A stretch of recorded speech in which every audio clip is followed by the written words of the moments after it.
Los rituales nos organizan y a la vez nos limitan. ¿Qué pasa, me pregunto, cuando el engranaje colectivo, el engranaje de la ceremonia colectiva se desajusta? Cuando una forma de relacionarnos se desmantela. ¿Cómo nos relacionamos sin el ritual, sin la ceremonia? Hay momentos de la vida que para mí son momentos muy ricos, a veces son dolorosos y sobre todo incómodos, pero también son profundos y reveladores. Momentos en que no sabemos cómo reaccionar. Alguien suelta una frase que nos sorprende o sobreviene una situación inesperada. Aparece un objeto en un lugar diferente. El otro hace algo que no se corresponde con nuestro guión, con la imagen que teníamos de esa persona. Se desajusta el engranaje de la maquinaria colectiva de alguna manera y decimos, oh, es lo único que podemos decir. Oh, ¿qué rayos está pasando? Hay un cuento de mi querido Raymond Carver que se llama Visor.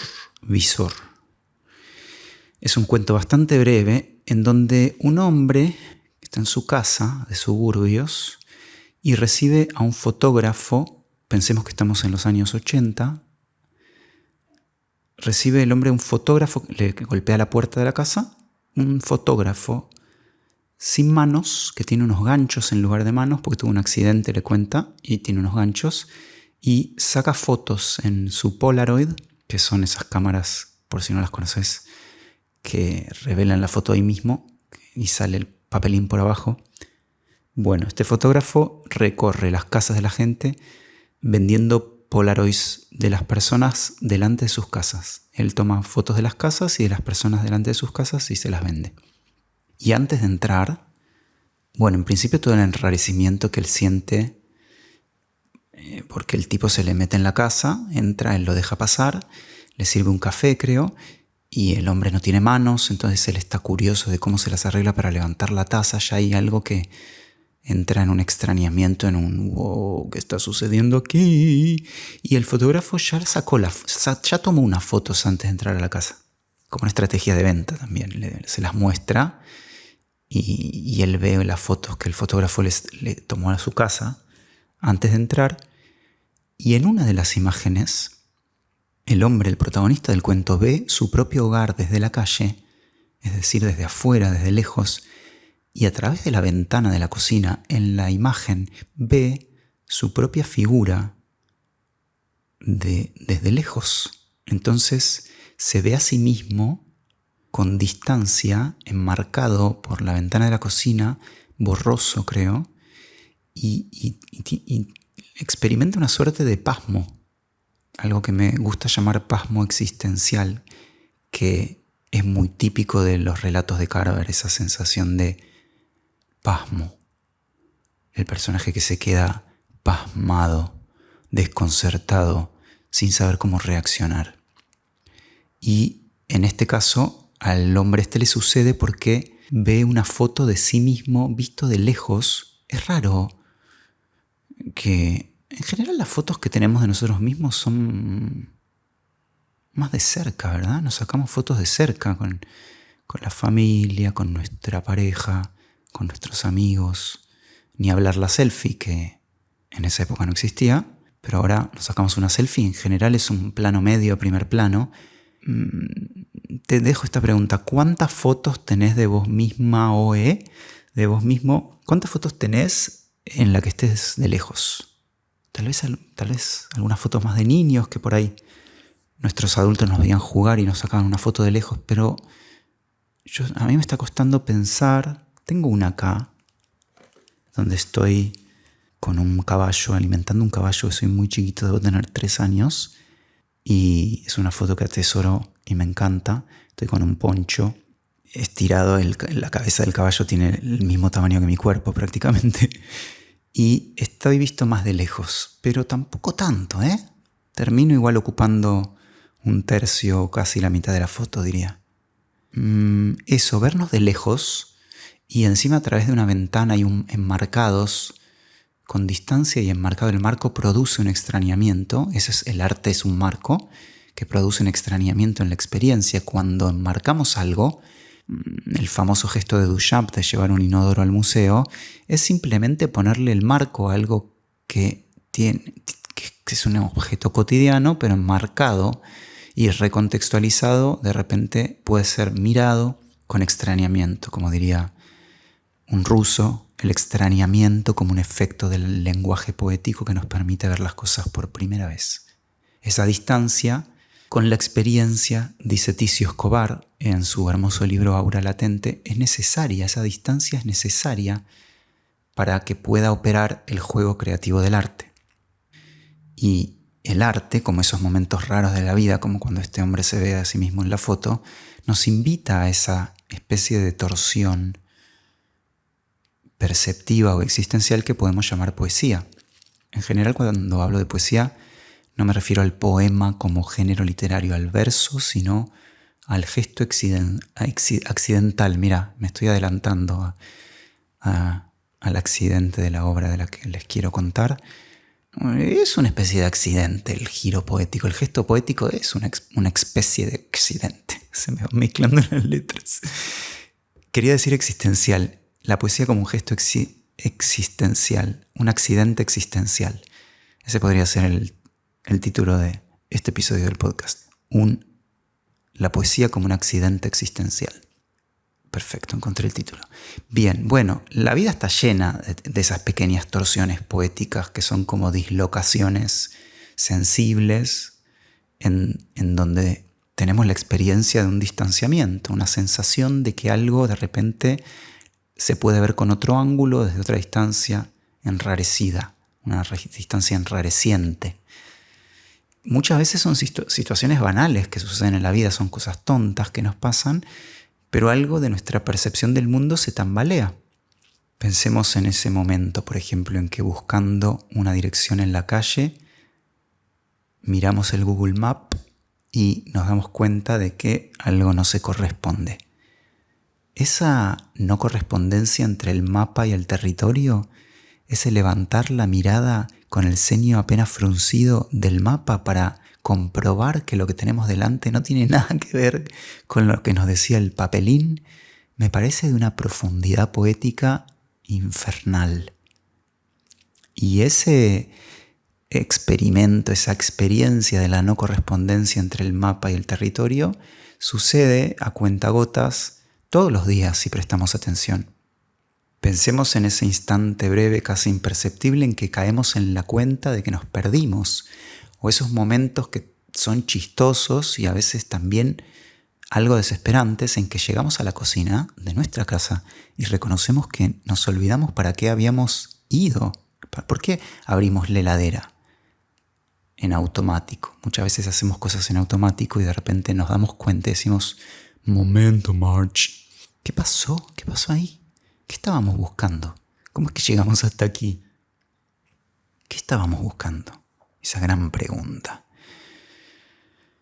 Bueno, volviendo al inicio, mucho de nuestro estar en el mundo y de nuestro relacionarnos con los otros depende de rituales y manuales inconscientes de comportamiento que en estos instantes de pasmo, estas situaciones de error en la Matrix o de deslices o de fallidos, estos fallidos en la Matrix, en la matriz del hábito, nos permiten ver que veníamos funcionando en modo inercia, en modo forma aprendida de hacer las cosas, en modo hábito, en modo rutina, en modo ceremonia.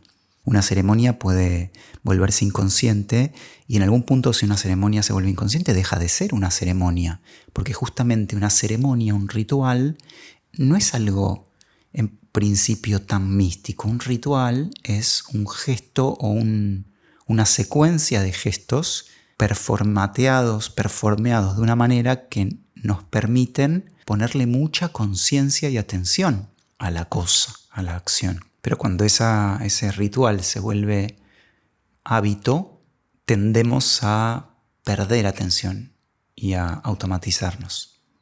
Ayer volví a ver una película que amo, que se llama Patterson, de Jim Jarmusch, sobre un hombre que conduce un ómnibus, un colectivo en Paterson, New Jersey. El actor es Adam Driver. Es una peli que está por cumplir 10 años, de 2016. Es bellísima y él, además de conducir el bus en Paterson, New Jersey, escribe poemas. Entonces, presta atención de otra manera. Y la película, por eso me acordé, la película está construida como una estructura rutinaria. La peli dura una semana, creo, y cada día los personajes hacen más o menos las mismas cosas, pero se van produciendo pequeñas variaciones que le permiten al personaje de alguna manera despertar del sopor de la rutina. Porque bueno, nos rutinizamos mucho a niveles horrorosos.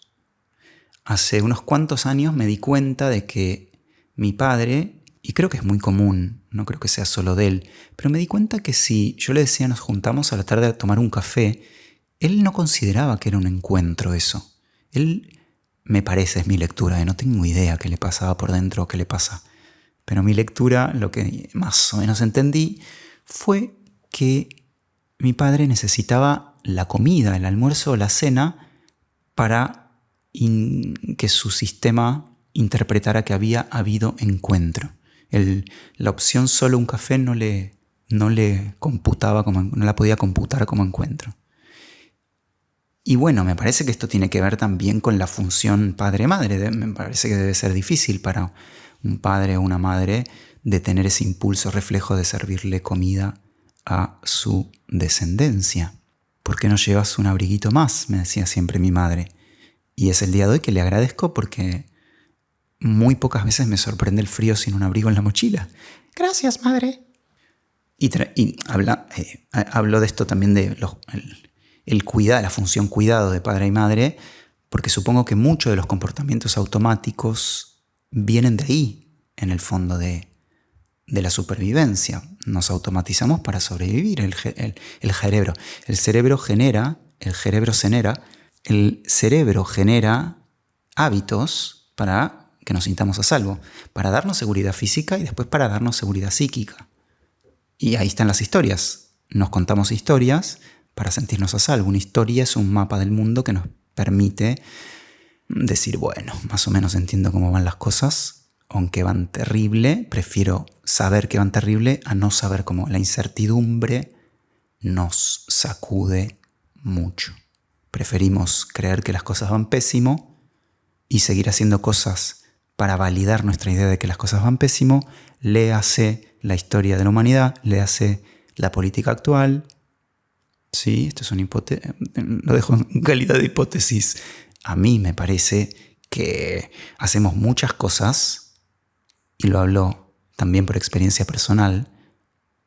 Voy a hablar de mí. Me parece que muchas de las decisiones que tomo en mi vida, la mayoría inconscientemente, responden a una cierta necesidad de mi sistema psicofísico de comprobar la hipótesis de que mi vida es de tal manera.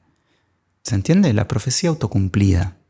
Hacemos cosas en el mundo para corroborar que teníamos razón acerca de cómo somos y cómo es el mundo. Bueno, me fui por las ramas. Estaba hablando de la supervivencia y el cuidado. ¿No es increíble ver un animal maternando sin que nadie le enseñe cómo? Yo lo experimenté con mi gata, Kenny, Cookie. Hola, Cookie. Ahí la veo tomando agua. Cookie se le cayó a Toto de adentro cuando nació Toto a la 1:30 de la mañana el 10 de noviembre de 2015, y era una ratita mojada, y ella lo empezó a lamer y empezó a hacer toda la performance de la madre gato sin que nadie le pasara un video de educación de cómo se materna un gatito. Es una tontería lo que estoy diciendo, porque tiene un nombre. Por eso digo, es una tontería, porque ya tiene un nombre.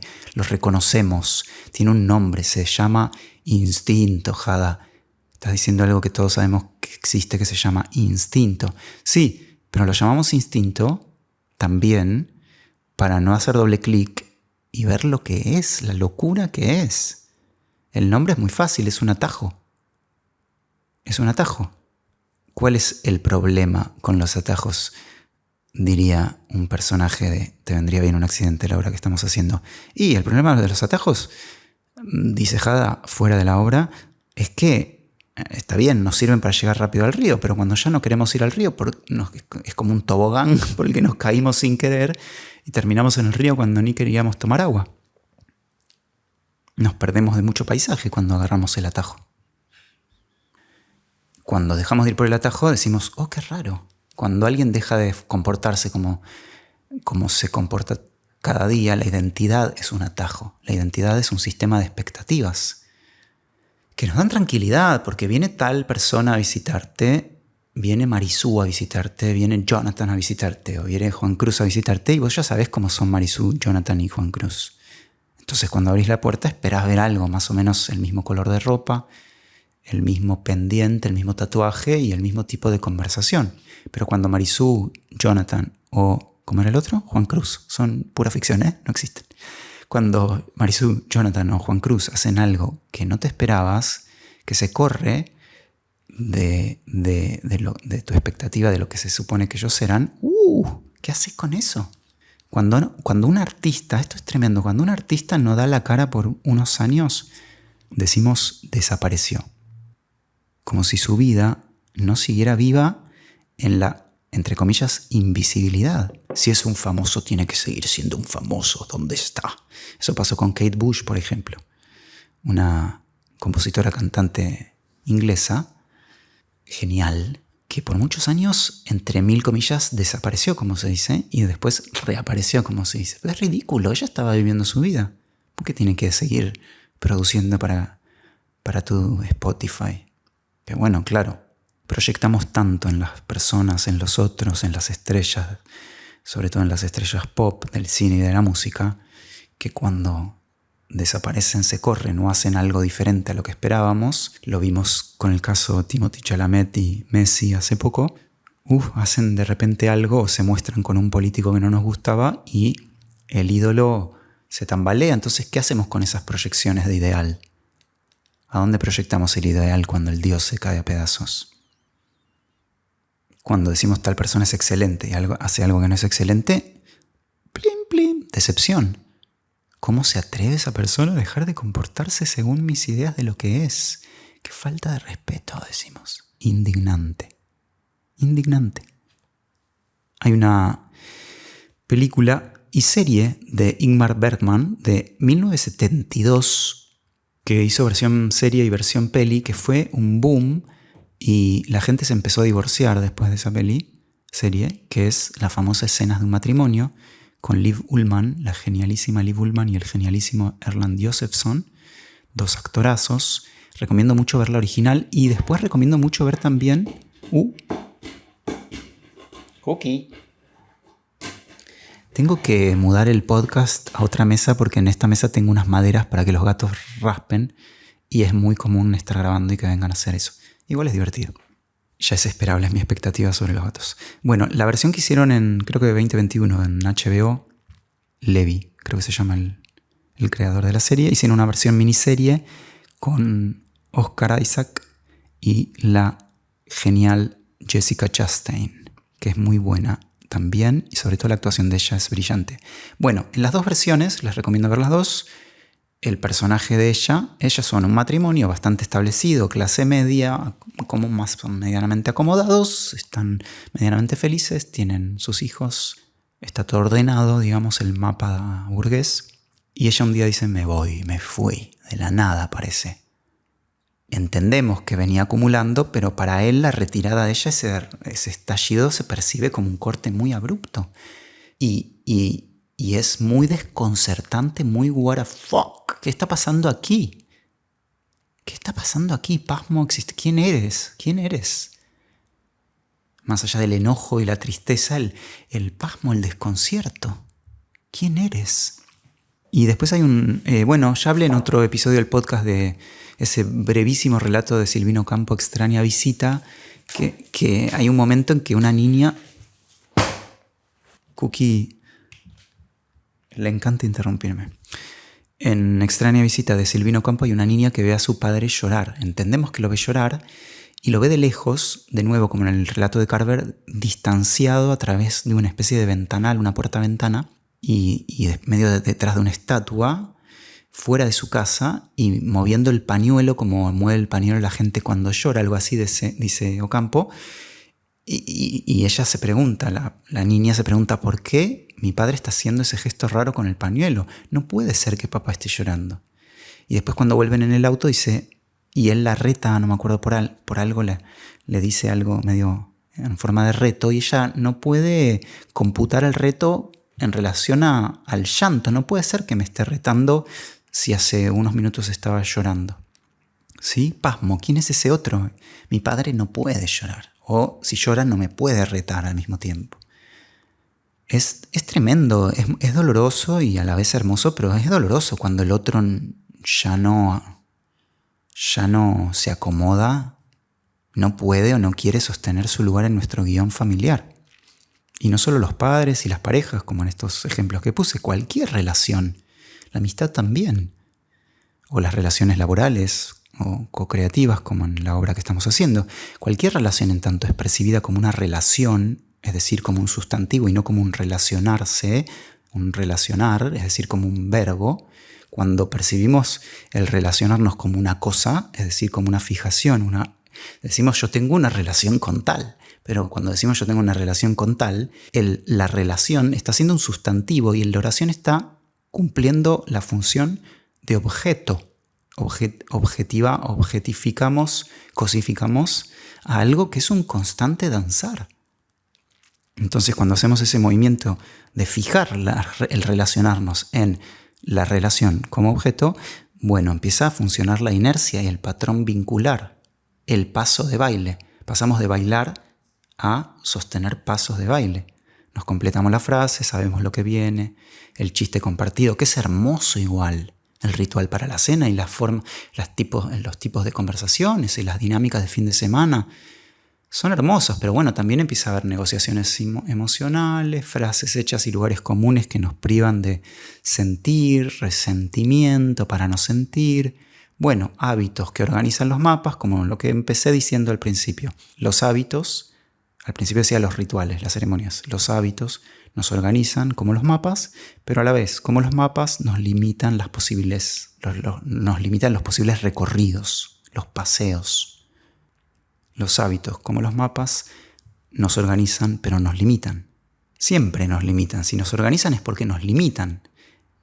La pregunta sería cuándo esos límites del hábito compartido nos sirven como cauce para crecer y recrearnos y cuándo se vuelven rígidos y represivos, de más, automáticos, simplificadores.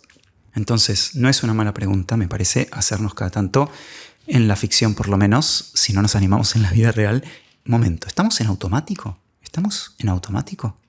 Me parece una muy buena pregunta. Audaz. Es audaz y me parece que la ficción está en gran medida, digo el arte de la ficción, no la ficción de la vida cotidiana, el arte de la ficción en gran medida está para que nos hagamos esa pregunta. Porque muchas veces ni nos damos cuenta de que estamos en automático.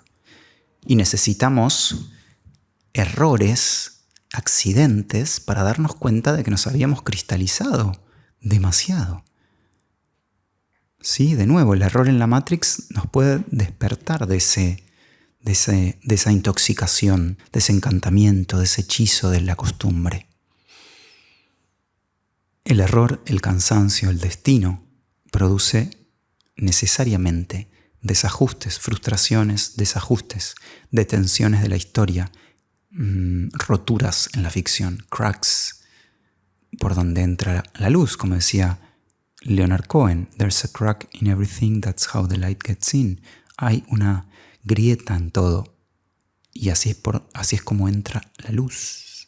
El pasmo vincular como un agrietamiento del patrón al pasmo. El patrón se pasma, la rueda, el engranaje de la inercia se detiene o por lo menos chirría y aparece el ¿quién soy? ¿Quién soy?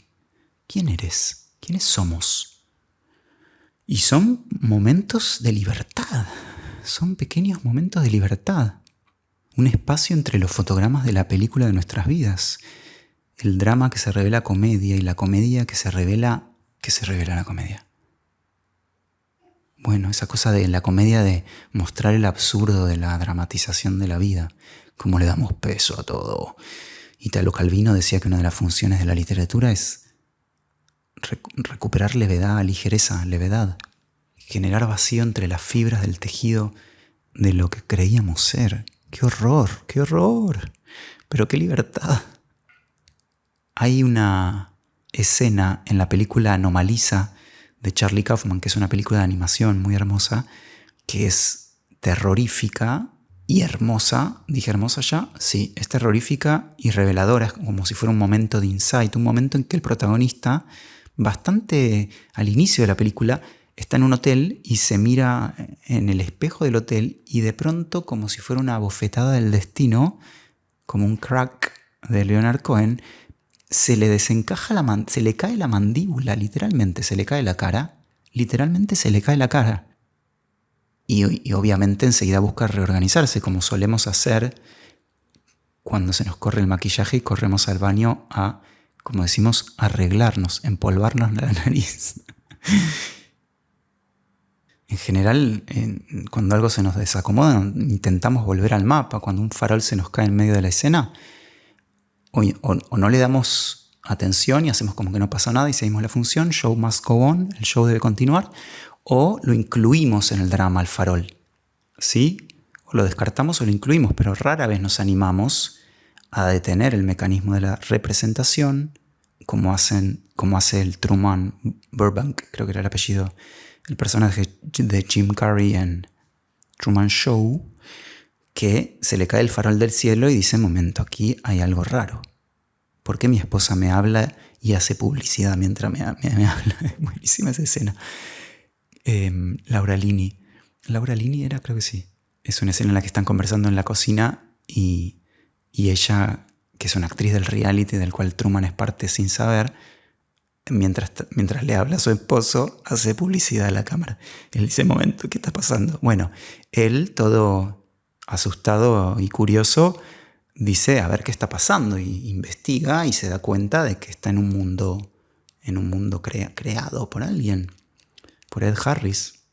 Bueno, de algo de todo esto algo de todas estas preguntas son lo que moviliza la obra que estamos haciendo, que estrenamos hace 2 semanas, que se llama Te vendría bien un accidente, que es un proyecto en el que estamos hace 2 años, con las actrices Sharon Cohen, Constanza Logares y Julia Schwir, y la asistencia de dirección de Nica Di Tizio. Y estamos haciendo funciones en el Teatro Fandango en Buenos Aires.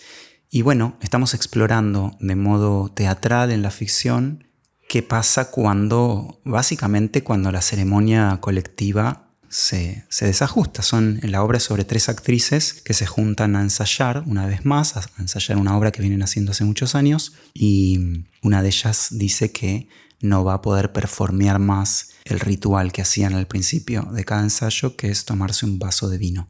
Deje de tomar alcohol, no voy a poder hacer la ceremonia con la que iniciábamos cada ensayo. Parece una tontería, pero eso desajusta el funcionamiento del grupo y ese corrimiento de la inercia con la que funcionaban en su cotidiano, en su creado cotidiano, produce un extrañamiento, un distanciamiento, un pasmo existencial o algo así, digamos, que las aventura a un desconcierto, y podríamos decir que la obra es una especie de exploración ficcional de ese pasmo existencial, de ese desconcierto. Y no sé qué más es la obra, porque después es un experimento a partir de eso. Es el disparador, no la conclusión, digamos, es la pregunta disparadora del experimento, y después es lo que pasa ahí que es para que vengas y la interpretes.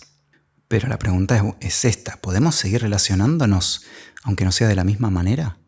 Bueno, qué hermoso que contamos con el arte de la ficción para investigar esa pregunta.